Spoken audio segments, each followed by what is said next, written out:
Hello everyone, welcome to the credit card life. मैं हूं आपका दोस्त और होस्ट अमित, और आज इस वीडियो के माध्यम से एक बहुत ही इंपॉर्टेंट 5-6 सवालों का मैं आपके लिए उत्तर लेके आया हूं, जो मुझे कॉन्स्टेंट लोगों ने पूछा लास्ट कपल ऑफ वीक्स में, और मैंने सोचा क्यों ना उसके ऊपर एक डेडिकेटेड वीडियो बनाया जाए।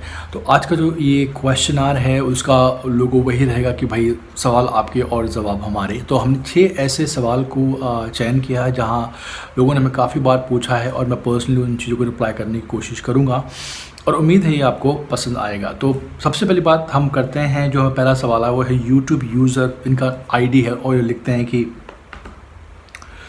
इन्होंने कुछ कार्ड्स यूज़ किए, कुछ एफडी से कार्ड लिया, और कुछ समय बाद इनका जो स्कोर था वो ढलान पे आ रहा है, ऊपर जा ही नहीं रहा है। तो भाई देखिए कैसा होता है कि अगर आप एफडी पे कार्ड लें या नॉर्मल अनसिक्योर्ड कार्ड लें, अगर आप पेमेंट प्रॉपरली तरीके से करते हैं तो ऑब्वियसली वो कॉन्स्टेंटली एक गैप के दौरान बढ़ता है, और मिनिमम जो रूल है सिबिल का वो है 3 महीने के बाद एक्चुअल अपडेट सिबिल आपको करता है उनके वेबसाइट पे। तो जो हो गया पैसा बाज़ार हो गया, आपका एक्सपीरिया हो गया, जो अदर कार्ड्स हो गए, वो आपका सही सिबिल स्कोर नहीं है। तो अगर आपको अपना सिबिल स्कोर सही मायने में चेक करना है तो आप इन फ्री की वेबसाइट पर मत जाएँ, और cibil.india पे जाके आपका सही मायने में सिबिल स्कोर एक्यूरेटली चेक करें।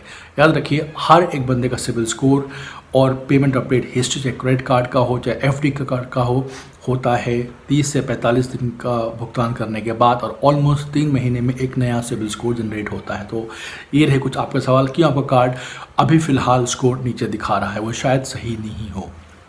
नंबर 2, मनप्रीत सिंह ने लिखा कि भाई हमारा एमएमटी कार्ड अपग्रेड हमें करना चाहिए कि नहीं।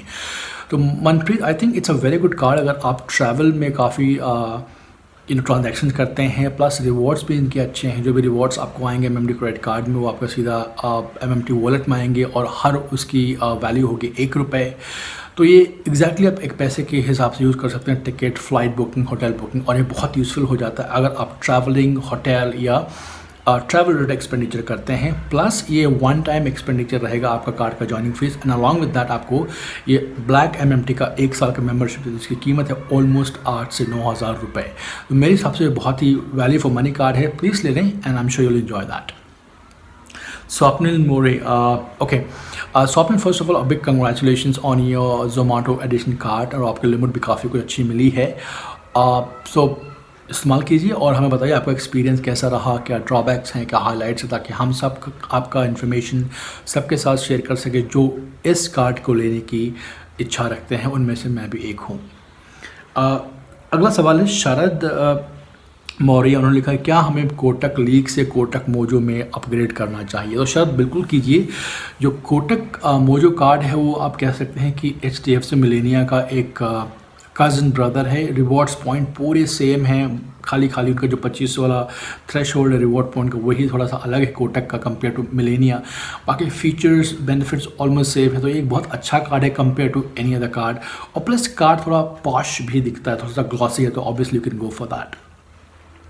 तो शांत वैद्य लिखने कि भाई हमारा जो HPCL कार्ड है इट्स ऑफ नो यूज़, वो काफ़ी साल से इस्तेमाल कर रहे हैं। बिल्कुल आई एग्री विद यू तो शांत, but it difference from person to person, क्योंकि अगर आप एक 4 व्हील ड्राइव करते हैं तो उसमें आजकल आता है RSA असिस्टेंस और रोड साइड असिस्टेंस, माने कि जो भी आपकी गाड़ी ख़राब हो जाए, आप हाईवे पे हो या फॉरेस्ट एरिया में हो, तो अगर आपके पास RSA है तो वहाँ पे आपको उपयोग दी जाएगी, चाहे वो पंचर ही क्यों ना रहे गाड़ी का। तो इसलिए मैं यूज़ करता हूँ, और जिसके पास 4 व्हीलर है मुझे लगता है कि ये बहुत उपयोगी हो सकता है एक क्रिटिकल सिचुएशन में। बाकी ओपिनियन सबका अलग है, and I completely agree with your opinion as well. Number 5, Anmol लिखते हैं कि भाई आपको एक्सेस कार्ड लिए कितना समय हो गया, लिमिट का एनहांसमेंट आया कि नहीं आया। तो एक्सेस कार्ड को मुझे ऑलमोस्ट 3 साल हो गया अनमोल, आई गेस 18 मिडिल से मैं यूज़ कर रहा हूँ माइजोन कार्ड, और उसकी 1 लाख की लिमिट है। लेकिन फ़िलहाल मैंने उसका यूज़ नहीं किया, बिकॉज मेरे पास अलग कार्ड से, मेरे पास सिटी कार्ड से, मेरे पास दूसरे बैंक को कार्ड है, तो मेरा उस पर ट्रांजैक्शन हिस्ट्री हुआ नहीं, तो इसलिए मुझे लिमिट एनहांसमेंट का ऑफ़र आया नहीं। आज तक मुझे कुछ इन्हांसमेंट हुआ नहीं उस कार्ड पे, बट इन केस फ्यूचर में होता तो obviously I will let you know. और मैं उम्मीद कर रहा हूँ कि शायद मेरा फ्लिपकार्ट का होगा, बिकॉज फ्लिपकार्ट का मेरा ऑलमोस्ट 7 महीने होने वाले हैं आने वाले सितंबर में। तो जैसे ही आता है मैं आपको इन्फॉर्म करूँगा। But Flipkart I think and Myzone is quite rewarding card in Axis bank compare to other cards. तो ये रहा कुछ सवाल आपके जवाब हमारे का एक और नया सेशन। उम्मीद है आपका सवालों का जवाब हमने दिया है successfully. In case if you like a video, do subscribe us, give us a question and let us know your response on YouTube. Till next time, take care.